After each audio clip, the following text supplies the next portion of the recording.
Assalamualaikum warahmatullahi wabarakatuh. Perkenalkan, nama saya Nurul Kaharima.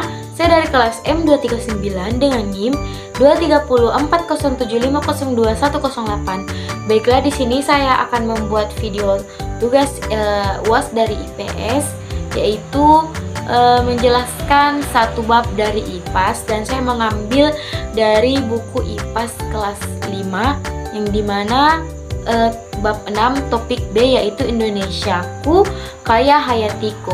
Selanjutnya di next video.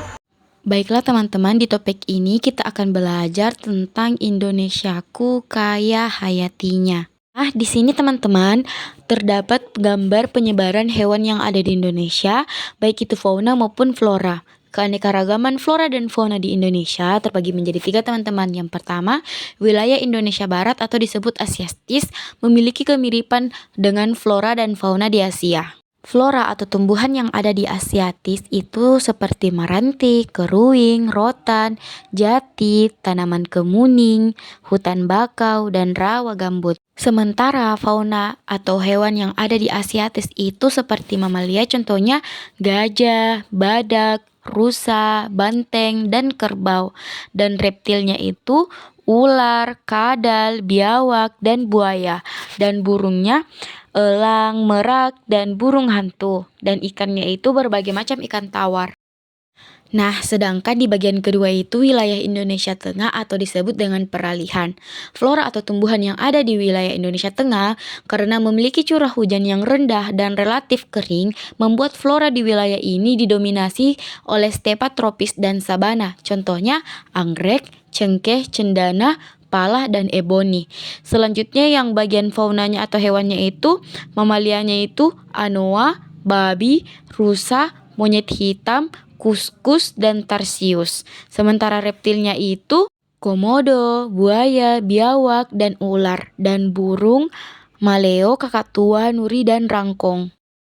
Nah, yang ketiga itu ada wilayah Indonesia Timur atau Australis, yang dimana wilayah timur memiliki kemiripan dengan flora dan fauna di Australia.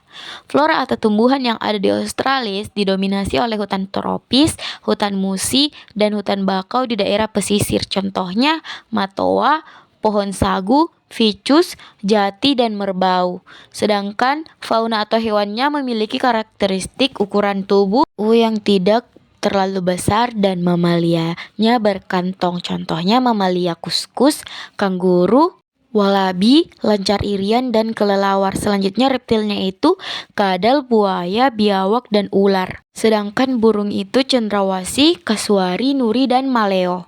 Nah, teman-teman sampai sini paham?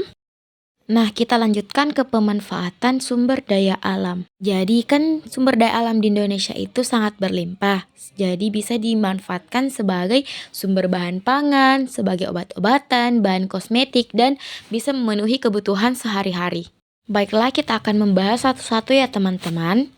Nah, sumber daya alam yang digunakan sebagai sumber bahan pangan itu contohnya seperti lada, jahe, bawang, lengkuas, kunyit, serai, dan cabai digunakan sebagai bumbu.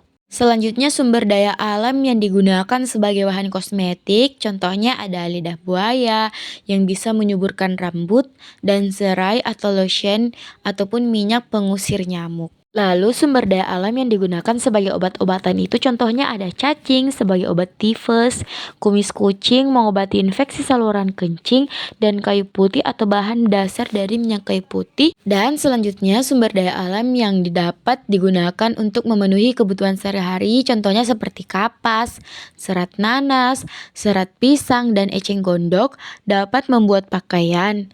Lalu kayu, rotan, dan bambu sebagai bahan bangunan dan perkakas.